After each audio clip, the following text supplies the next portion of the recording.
put the spotlight on tonight's big talking points. And tonight here on the Urban Debate, we start off with the policy for vaccines and the possibility that we may have a few more vaccines in the market soon.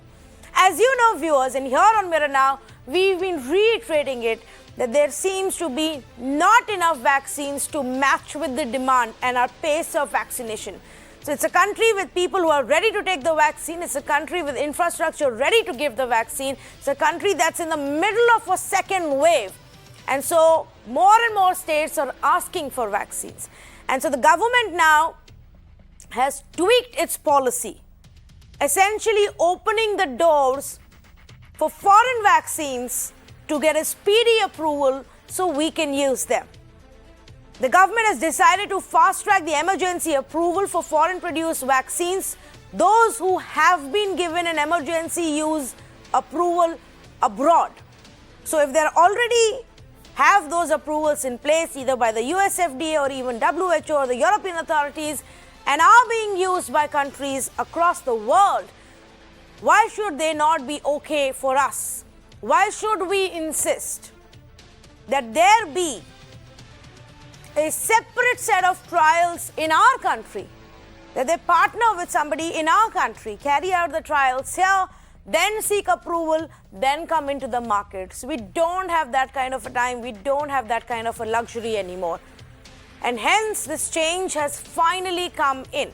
So what this essentially means is that if you already have an approval abroad, all you need to do is now apply for an approval here in our country, carry out these bridge trials instead of the clinical trials, track the first 100 beneficiaries for at least the first 1 week, which ways we should be tracking, observe the safety outcome, and then roll it out.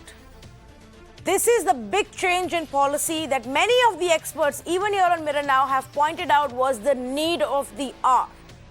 And let's not forget, the government and the drug regulator have already given their approval for the Sputnik vaccine, Sputnik 5 as the Russian investors call it, and they are all set to roll out. When we don't know, that clarity has to come from the government. But Sputnik V is actually ready to produce 50 million doses per month in India. They have already tied up with 5 pharma manufacturers in India, some of them very big names, well-established, listed companies as well. That background part is done and it's ready. They've also said that they will add more partners to ramp up the production. So currently they are getting 50 million doses a month. They want to bring in more manufacturers as partners. The Russian fund, the RFID Russian fund, which is backing this Sputnik V vaccine, has said that they are also willing to put in more money that will be required as working capital to ramp up the production in India. Obviously, they're also looking at India as one of the big manufacturing hubs. This is a vaccine, by the way, which is already being used in 60 other countries. So tonight we're going to talk about what does the change in the policy mean between Sputnik V being given the approval and the new policy. What can India expect in terms of its vaccination drive? Obviously, one thing that it means is that we are open to foreign vaccines now, is that the government recognizes the urgency to step up on vaccination. They may not want to admit there is a shortage, but at least they recognize that they need to speed it up. What it does show is that we don't have enough vaccines and we do need more and more for a country as large as ours. And that the government now is willing to go beyond the Atmanirbhar narrative in order to save lives. Let's say good evening to the panelists who are joining me right now. Rupali Mukherjee, Senior Assistant Editor for Times of India, an expert in pharmaceuticals, joining me this evening. Dr. Samiran Panda, Scientist and Head of Epidemiology and Communicable Diseases Division at the ICMR. Rajiv Dasgupta, Chairperson for the Center for Social Medicine and Community Health at JNU, joins us this evening. Hello. And Dr. Sunil Agar, Professor for Excellence Community Medicine at Maulana Azad Medical College. He's a member of the Lancet Commission as well. Great to have all of you with us. Let me actually first up go across to Dr. Samiran Panda. and ask Dr. Panda this question. What does this change of policy mean for us when it comes to bridge trials being conducted? Is that a simultaneous process, Dr. Panda? And if a vaccine seeks permission today, how quickly can they make it to the market? Well, this is, as I read it, a very progressive and proactive step. And it is a time which is pandemic time, and that requires a different innovative measure and thinking. We have seen this happening from the Drug Controller General of India, who is the supreme regulatory authority and the CDSCO. And while going for restricted use in emergency situation for Covaxin, we saw similar proactive step. Because during the peace time, one can talk about phase 1, phase 2, phase 3, and also the vaccines which are produced in a different country in order to import them, the necessity for bridging studies, and that takes time.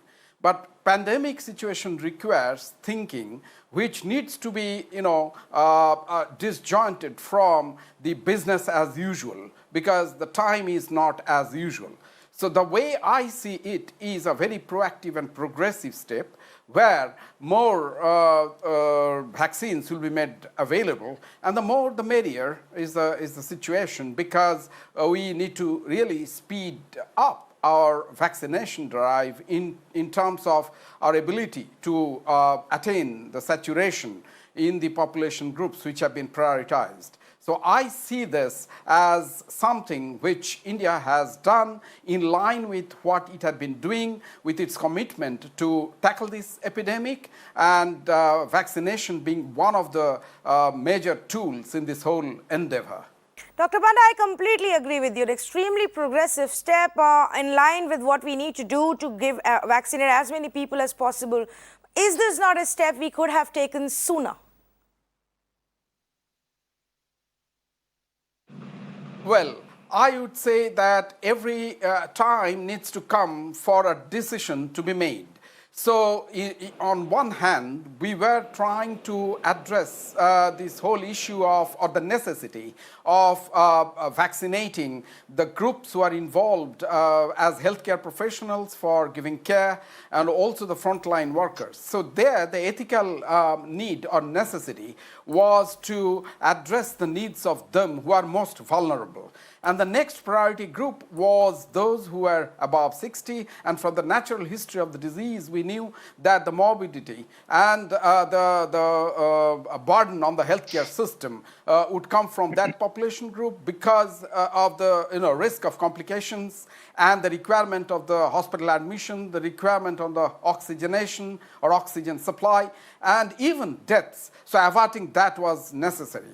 And then slowly, while India is trying to come back to normalcy, the business was opened up, the schools and colleges were opening up. So there, more young adults were coming out, and although comorbidity was another issue, but young adults per se who would come out, covering them with vaccines turned out to be a necessity. And from that perspective, this is the time, because we have just opened it up, the vaccination plan and the drive for those who are 45 and above. So I see this as very timely. The previous prioritization and this whole attempt towards vaccinating the healthcare professionals, frontline workers, those who are above 60, and those who are with comorbidity, although below 60 or younger than 60 years of age. For those groups, we had enough of the vaccines, and the in-country vaccine production facility for Covaxin, for which Bharat Biotech is responsible, and Covishield, for which the Serum Institute India Limited is responsible. They were making a very good progress. Okay. However, when the prioritization opened up, there was a necessity.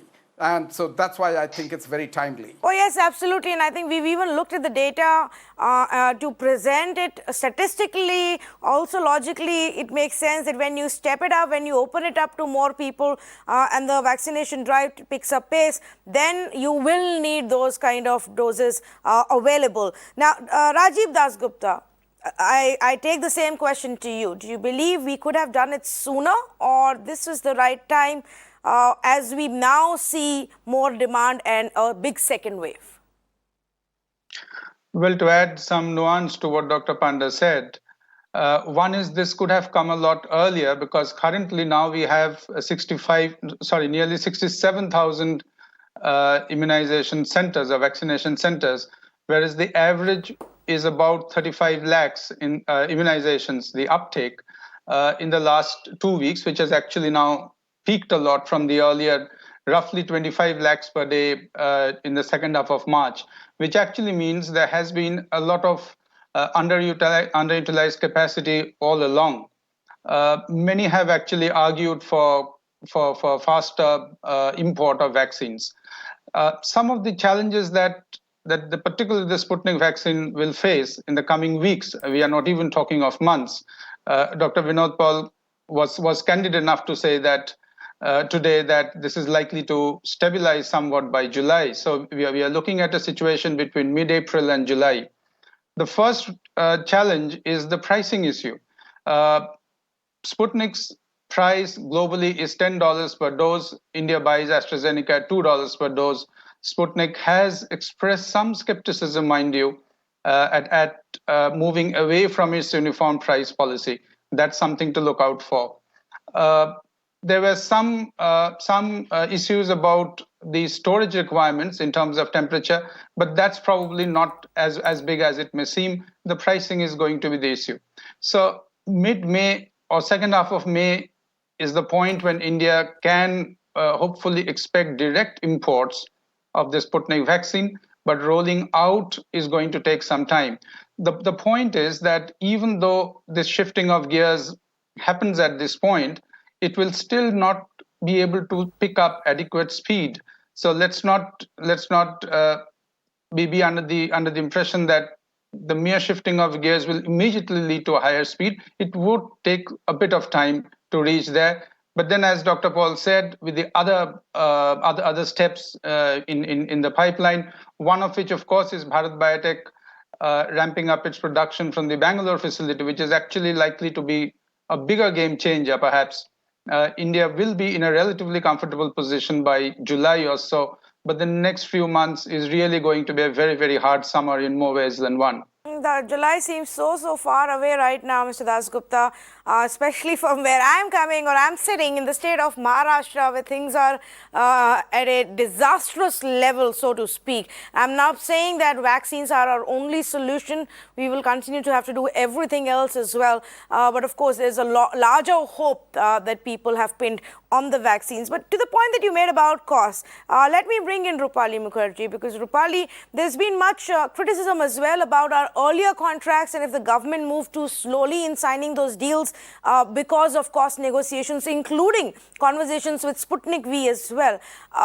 What is your sense? What have you picked up from your own sources? What can we look at? In terms of Sputnik, it's going to be tough. The pricing negotiations are still going to start now. I was talking to Dr. Reddy's earlier in the evening, and they said that it's going to be a few weeks when we would know about the pricing. Globally, I think Sputnik has priced it around $10. And we are looking actually at a brace price of 150 rupees right now, because that is the price at which the government has procured these doses from Serum Institute, the Covishield one, and Bharat Biotech, from Bharat Biotech for Covaxin. So keeping that in mind, it's a little tricky right now how the negotiations would go. And Dr. Reddy's has the exclusive contract for basically the initial doses of 125 doses, which they will distribute in India. So a bit tricky here in terms of the Sputnik pricing. And you are of the view from your conversations that it could take weeks. Could take weeks. Yeah, it's not as if just because the nod has come in today and they say they have vaccines, manufacturers or their partners already manufacturing the vaccines, it doesn't mean that it will start hitting our vaccination centers No. in the next few days. No, from what I gathered was that it could take maybe a couple of months for the vaccines to actually be distributed from Dr. Reddy's side. So the partners would take a longer time. They have tied up with about 5-6 companies, and that could take a longer period. And we don't know whether all of those are actually meant for India. They have about 850 doses which will be produced in India, but we don't know whether all of them, because RDIF, the Russia's Wealth Fund, which is backing this vaccine, has not indicated whether all of those would be coming to India, because they're planning to make India the hub, the global hub for vaccines, and they would be exporting as well. Okay, fair enough. So that's as far as Sputnik V is concerned and what we know. Many questions still unanswered, and the government obviously is going to take its own time to give us that clarity, because they need to have these conversations behind closed doors, seal the contracts for us. Right. Although, Dr. Sunila Garg, there is also this question now being raised. To what extent will the government continue to be the sole decision maker, buyer for these vaccines? At what point will India decide that, okay, now we can allow some of them to hit the open markets, and those who can afford it be able to buy it at a higher price? Yeah, definitely. This is one of the very important questions, Tanvi, because we are also a signatory to global health security. This is one thing which you have to keep in mind. And in 1997 itself, we had decided about, that we are going to do accept the bridge studies, where that means we are going to extrapolate the data of the vaccines and, ultimately of the drugs as well. So your question comes is that when we are going to open to private sector. Actually, it is basically, it's a matter of time. We are already, involved the private sector in many ways in terms of, utilizing their manpower, utilizing their space and all that. So gradually the time will come. Already Indian Academy of Pediatrics has raised this question in the parliament, that why not pediatricians are given 1,000 doses, and because they're already immunizing children. So that is a real important point to be thought about, because they're already, when they're vaccinating children, they're also closer to the parents as well. So when we are going to scale up the whole thing, this will be one of the important issues which we have to think about. And we have to think about in a realistic manner, so that, because our pediatric lobby is very, very big lobby, and they can immunize, and they have the capacity of immunizing many children. And, similarly, the adults, that means their parents, and they're used to managing adverse events following immunization as well. So these are some of the important issues to be considered. But it is the time now we have to scale up our vaccines, whether we talk in terms of, ramping up our own this thing, like when the Serum Institute of India has got 70 million capacity, 150 million per year can be manufactured by Bharat Biotech, which comes out to be about 12 million doses.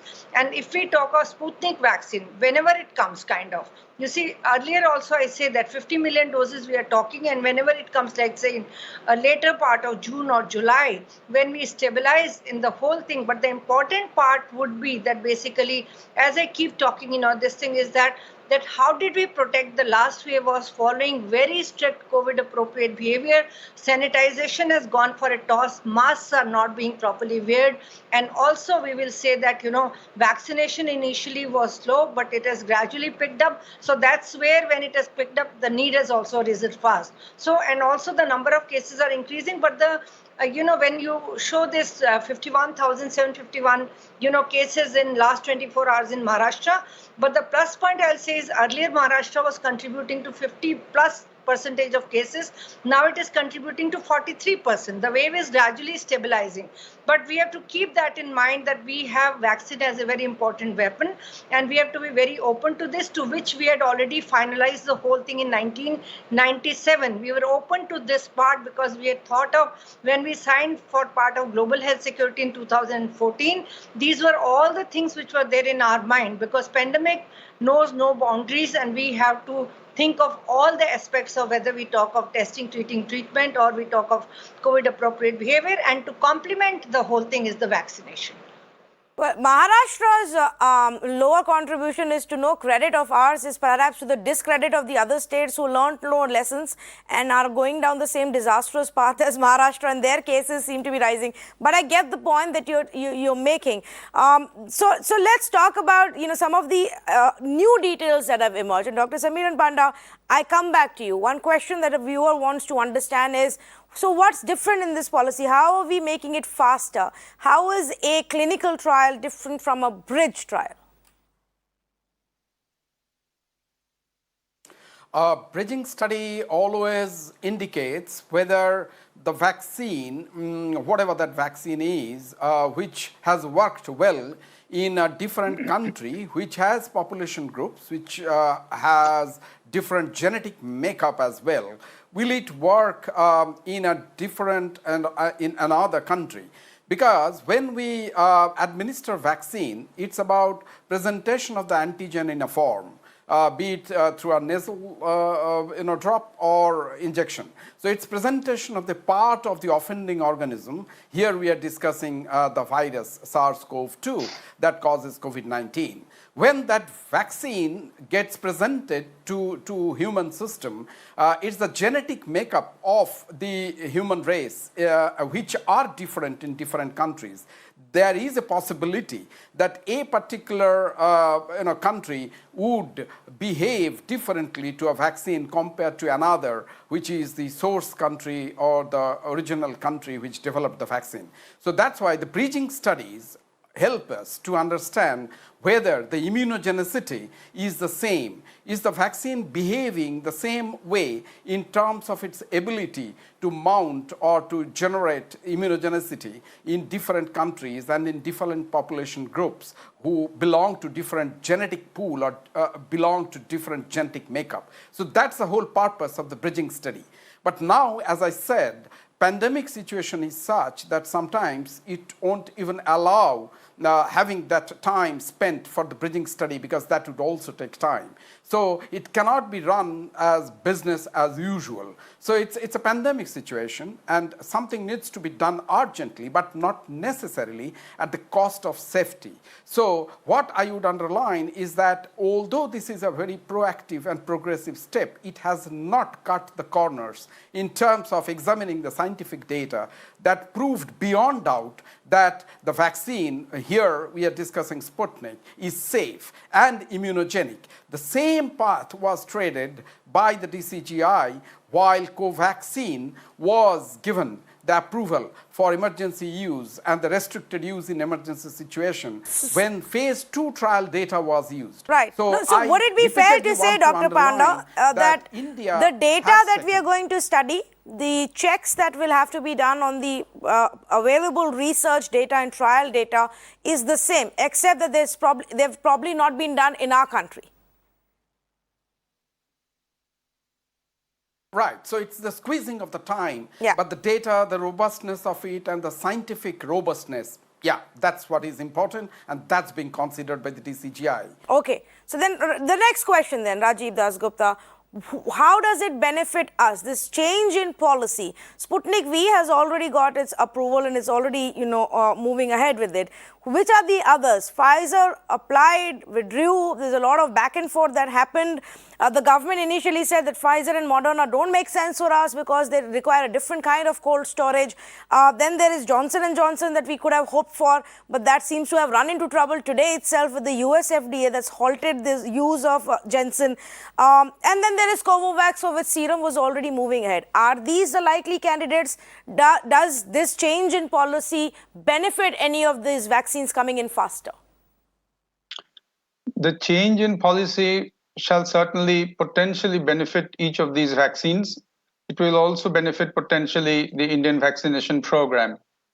The point is also how this change in policy will be perceived on the ground. And this is where what Dr. Panda just said requires some more explanation.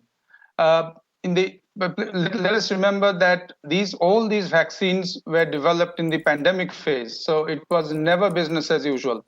It is not that the current one is not business as usual, but the earlier development was also not business as usual. Does it mean corners were cut? The answer is no. The point to explain here is that in contrast to traditional clinical trial designs, all these vaccines have been developed through what is known as an adaptive and seamless design of clinical trial. The adaptive and seamless design was originally discovered or designed, if I may, in order to quickly develop drugs for rare diseases. And in 2019, the WHO actually endorsed the adaptive and seamless design in case there were pandemics. And unfortunately, in 2020, we actually faced it.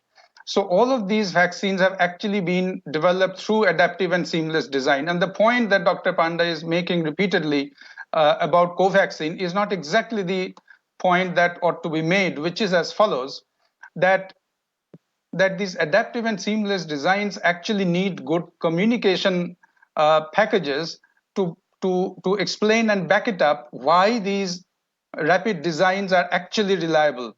It is not that corners were ever cut. It is that it's a different design from conventional trials. And this is a communication gap that has remained in this country, which at least in part explains some of the initial vaccine hesitancy. And vaccine hesitancy still agrees. Let's not forget it. Let's recognize it. And in order to explain this, I actually wrote an op-ed in the Hindu on 16 January when the vaccine was launched, explaining what these new designs are. And therefore, all vaccines have come through this design. The why bridging trials are actually done, to add to what Dr. Panda said, there are race and ethnic differences in immune response. So when CDC publishes the US trial data of whatever sort, it will give a breakup by race, by ethnicity, by gender, and by age groups. And that's where not only immune responses can vary, but adverse effects can also vary. And the reason I'm underscoring this point, and this is my last point, that the clotting disorders or suspected clotting disorders all over the world have raised fears, and now, as we know, even the Johnson & Johnson vaccine has been paused. But venous thromboembolism, which these vaccines trigger, are known to be significantly lower in Asian populations than Caucasian populations, to the extent of 70% by some epidemiological studies, and even more in other epidemiologic studies. In other words, that these occur much less in the Indian population. So those will be tracked through post-marketing surveillance, to the AEFI surveillance system, and so on. But I thought this explanation about cutting corners needed some more elaboration. Oh, absolutely. And thank you for explaining that. Although many in our country at this point would just be glad that there are more options, which means that more people can get vaccinated sooner, especially vaccines which are already being used in half the world. And of course, if an approval for a Johnson & Johnson gets put on hold, or usage gets put on hold, our own country experts are going to be testing it as well before taking any decision. So I don't think there's any doubt there right now. But Rupali, if I can come back to you on, as far as the market setup is concerned, is there a possibility for any of the existing manufacturers and vaccine makers in our country to step it up as well? Or are we simply going to now hope and depend that some of these other vaccines come in? Yeah, so what we're looking right now is that Serum has already said that they would be ramping up production. They are making about 65 million doses monthly as of now. And they've said that they would increase it probably by about 100 million doses over the next month, probably May or June. But they're also at the same time looking for some kind of money from the government. And I'm not sure right now whether the government is kind of ready to give out. I mean, they are talking, is what we hear. So they've asked for about 3,000 crore for the ramp up, which they want to do over a period of time. And Bharat Biotech is also ramping up their production lines. They have a huge plant which is coming up over the next 3 months in Bangalore. It is one of the biggest bioreactor plants. And they would be ramping it up from the 5 million doses which they make right now to about 150 million over a period of time. I think about a year is what they say. But the ramp up is going to take time, and we may not get many doses immediately. Yes. It could take a couple of months for the for more vaccines to be coming out from these two players at least. The And existing is players. there also a sense that, there may be some hesitancy there to also ramp up on their own because of the price that they're getting? They've initial negotiation obviously was an extremely low price. But if there is no hope of when they can sell it in the open market for a higher price, there is no hope for export anymore, then why are they going to be spending any money in building these capacities? Exactly. So they are looking for government support, and hopefully the government should kind of come up with something soon. Seeing the situation in the country right now, we've overtaken Brazil now and become the second largest in terms of COVID cases, and we don't have enough doses to even vaccinate our 45 plus population. So I'm sure the government is looking at these points now, and a decision would be taken soon enough on this. Okay, I just want to also let our viewers know that we're keeping a close track of the news briefing that Chief Minister of Maharashtra is doing, Uddhav Thackeray, addressing the state right now. He gave an address a few days ago where he hinted at a possible lockdown, saying not that they want it, but they may not have any option. And it does look like more and more indications show that Maharashtra could be headed for lockdown, be it 18 days or 15 days, we don't know. So we're keeping a track of that news conference as well, where Uddhav Thackeray is talking. But just to continue with the point that Roopali and I were discussing, Dr. Garg, what should be the way forward? Government, obviously, from here on, once you're done vaccinating the vulnerable above the age of 45, will need to perhaps look out for the poor who can't afford the vaccines. But not everybody. It doesn't have to be a universal program where government actually pays for everybody's vaccine. So what should be the strategy from here on to ensure that we don't slow down, but we also ensure that those who can't afford it get the vaccine? I think that is one of the important things. You see, as of now, also from the government sector, what vaccine is, though government is bearing the cost, but it is being provided free of cost and at a very nominal cost from the private facilities. But now the people hesitancy is coming down. It's in fact converted into vaccine eagerness, and people are coming forward, and we have to go scale by scale downwards so that we can provide more vaccines. And as of now, you see, what I feel is that the companies have to, kind of scale up their own manufacturing capacity so that it can reach the two vaccines which are there, and then Sputnik. As of now, we are going to require that, and for that, we are going to focus upon the bridge trial. That is important, and we may have to think of more vaccines also, because people of Indian origin across are being immunized with Moderna, Pfizer and all that. So India is not the same, you see, what it was many years back. So we have to keep into consideration that part also. So when we talk of bridge trials, we need to look at, as Dr. Panda had pointed out, and also Dr. Das, about the race, ethnicity, gender and all that. But we do have a lot of population of Indian origin, which has also received this vaccine in millions across.